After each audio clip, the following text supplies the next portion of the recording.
खराब होते चले जा रहे हैं।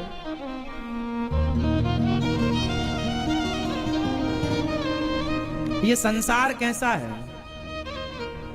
जैसे शादी विवाह में जब लड़की शादी के लिए वहां स्टेज में जाती है ना जयमाला पहनाने, तो सच्ची बताना, ये मैं नहीं बोल रहा हूं, आप बताना, मंडप में वो लड़की जब मंच में जाती है दुल्हे को माला पहनाने, उस समय वो लड़की जैसी दिखती है, क्या वो रियल में वैसी होती है? बताओ, सब बताओ। दुल्हन जयमाला के समय जैसी दिखती है, क्या वो रियल वैसी है? जोर से। नहीं, ऐसे ही संसार है। ये संसार, ये जगत जैसा दिख रहा है वैसा हकीकत में है नहीं।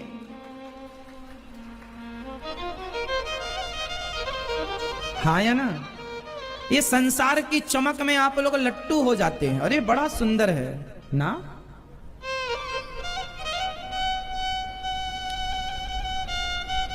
जैसा आप देखते हैं वैसा है नहीं।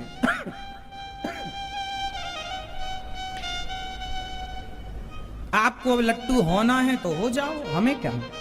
हम तो केवल बता रहे हैं कि भाई ये संसार है नहीं वैसा जैसा आप समझ रहे हैं। इतना सुख है नहीं जगत में जितना आप उम्मीद किए बैठे हैं। सुख चाहते हैं तो भगवान की शरण में आओ, भगवान के बनो। जगत के बहुत बन गए, मैं इनका, मैं उनका, मैं इनकी, मैं उनकी ना, सबका बनकर देख लिया। अब भगवान के बन जाओ। हे नाथ मैं आपकी, हे श्याम सुंदर मैं आपका।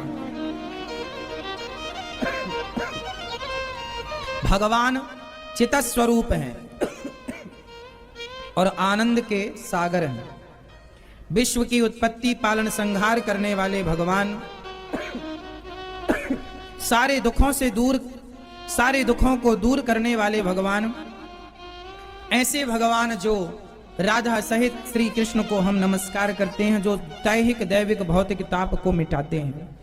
यम प्रव्रजंत मनुपेतमपेत कृत्यम द्वैपायनो विरह कातर आजुहाव पुत्रेति तन्मयतया तरवो विनेदुस् तम सर्वभूत हृदय मुनिमानतोस्मि। श्री सुखदेव भगवान का जन्म हुआ और सुखदेव भगवान चल पड़े, उलझे नहीं संसार में। पुत्र पुत्र कहकर व्यास जी ने रोका।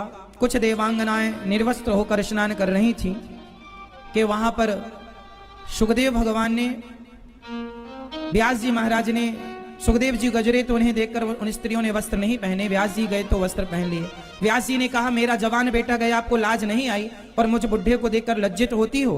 उन कन्याओं ने कहा महाराज आपके पुत्र को तो ये ज्ञान ही नहीं कि स्त्री और पुरुष में भेद क्या है, आपको तो ज्ञान है। इसलिए सुखदेव भगवान परम ब्रह्मचारी परम भक्त, जिन्होंने राजा परीक्षित को भागवत सुनाई और उनकी सदगति हुई। प्रिय भक्तों, एक बार 88,000 संत विराजमान हैं नैमिषारण्य में, और संतों ने सूत जी से प्रश्न किया कि हे गुरुदेव, कृष्ण प्राप्ति कर्म शाश्वत साधनम तद्वदाधुना, हमें ऐसी कथा सुनाइए जिस कथा को सुनकर के हमारे हृदय में श्री कृष्ण आकर के बैठ जाएं, अर्थात कृष्ण की प्राप्ति हो जाए। कृष्ण प्राप्ति कर्म शाश्वत, वो शाश्वत कृष्ण हमारे हृदय में आकर बैठ जाए जो कभी निकल कर जाए ना, ऐसे कृष्ण की प्राप्ति हो। देखिए संत लोग सुख कहां मानते हैं? भगवान में मन लग गया यही सुख है, और भगवान से मन हटकर भोगों में मन लग गया यही दुख है। सिंपल परिभाषा है सुख और दुख की। लेकिन अब देखो, जिसका मन जहां लगा होता है ना, वो उसी में सुख मान लेता है। सुअर नाले में रहता है, उसे नाले में मजा है। क्यों जी? इसलिए सबका अपना अपना सुख है ना।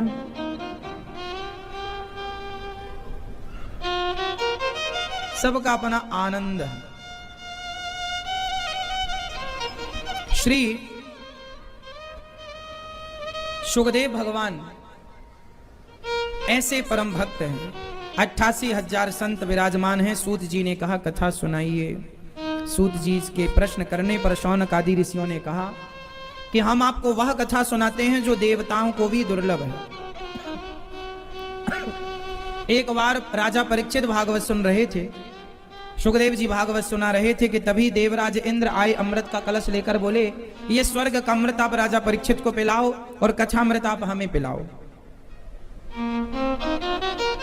आप कथामृत आप हमें पिलाओ।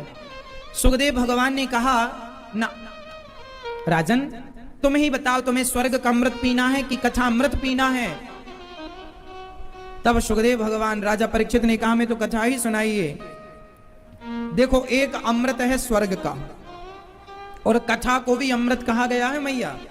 तब कथा अमृतम, कथा को भी अमृत कहते हैं और स्वर्ग के अमृत को भी अमृत। दोनों ही अमृत हैं, पर श्रेष्ठ अमृत कौन सा है? स्वर्ग का अमृत बड़ा है कि कथा अमृत बड़ा है? जोर से, जोर से मैया। ओ मेरी माँ, कौन सा अमृत बड़ा है? बताओ मेरी माँ, बोलो, कुछ तो बोलो मेरी माँ, जल्दी बताओ। नहीं बोलेंगी आप? गुस्सा है क्या? नहीं तो बोलो मेरी माँ, कौन सा अमृत बड़ा है, कथा का अमृत या स्वर्ग का अमृत? हाँ अब बोली मैया, कथा का अमृत बड़ा है। स्वर्ग का अमृत कोई पी लेगा तो स्वर्ग मिलेगा, पर कथा अमृत कोई पिएगा, कथा अमृत का रसपान करेगा तो उसे भगवान की प्राप्ति हो जाएगी। इसलिए स्वर्ग के अमृत से श्रेष्ठ कथा अमृत है। इसलिए कथा, स्वर्ग का अमृत तो पीने के बाद जन्म मृत्यु में फिर आना पड़ता है, पर कथा अमृत पीने के बाद व्यक्ति जन्म मृत्यु से मुक्त होकर भगवत धाम पहुंच जाता है। इसलिए देखो ना, अरे कथा अमृत ने ही आपको, कथा के अमृत ने ही आपको, कथा अमृत के कारण ही आपको वृंदावन का वास मिला कि नहीं? 7 दिन के लिए। तो ये अमृत तो ऐसा है जो जीते जी यहीं भगवान के धाम में ले आके बिठा दिया। तो जीते जी जब इतना लाभ है इस अमृत का, तो जाने के बाद कितना लाभ होगा। इसलिए ये कथा अमृत स्वर्ग के अमृत से बड़ा है। सुखदेव भगवान ने परीक्षित जी से पूछा, तुम ही बताओ कौन सा अमृत पीना है? बोले कथा, हम ना छोड़ पाएंगे कथा को। इंद्र को हटाया वहां से, जाओ भैया अपने अपने घर।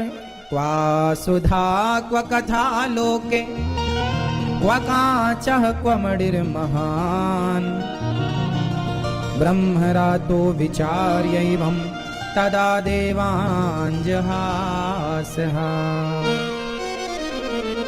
देवताओं की हंसी उड़ाई सुखदेव भगवान ने कि आप स्वर्ग का अमृत कोई प्रेमी बनकर आते तो कथा सुनाते, सौदागर बनकर आए हो। ये कथा प्रेमियों की है, सौदागरों की नहीं। जब भागवत जी को तराजू में तौल कर देखा गया, जब परीक्षित जी की सदगति हुई, एक पलड़े पर भागवत जी को रखा, दूसरे पलड़े पर स्वर्ग के तमाम सुखों को रखकर तौला, तब भागवत जी का पलड़ा भारी। भागवत जी की तुलना स्वर्ग के सुख से नहीं है मेरी माँ। स्वर्ग कोई बहुत बड़ी बात नहीं है। तब इंद्र ने, भागवत जी का पलड़ा भारी था, तब भागवत जी से भगवान प्रकट हो गए, इंद्र चरणों में गिर पड़े। जो भागवत सुन लेता है भगवान उनकी सुन लेते हैं। जो भागवत सुनता है भगवान उनकी सुनते, जो भागवत नहीं सुनता भगवान कहते हैं जब तुम्हारे पास हमारे लिए समय नहीं है तो हम क्यों निकालें? तुम हमारे लिए चलो, हम तुम्हारे लिए चलेंगे। अब कोई कहे जी, अब कोई भगवान को गालियां दे, कोई भगवान को ना माने, कोई भगवान की होने पर ही संदेह करे और कहे कि भगवान है, तो ये क्यों नहीं? एक सज्जन हमसे बोले, महाराज जी भगवान यदि होते तो कोई इतना दुखी क्यों होता? क्यों जी? इसका मतलब लोग दुखी हैं, इसका मतलब भगवान नहीं है। आप लोग बताओ, भगवान होते तो लोग इतने दुखी क्यों होते? और हैं तो दुख क्यों नहीं दूर कर रहे हैं भगवान? अब बताओ ये सब क्यों हो रहा है? लोग इतने दुखी क्यों है, परेशान क्यों है? भगवान है तो सबकी परेशानी दुख क्यों नहीं हरते? इसका मतलब भगवान नहीं है, हैं तो दुख क्यों नहीं मिटा रहे हैं? बताओ।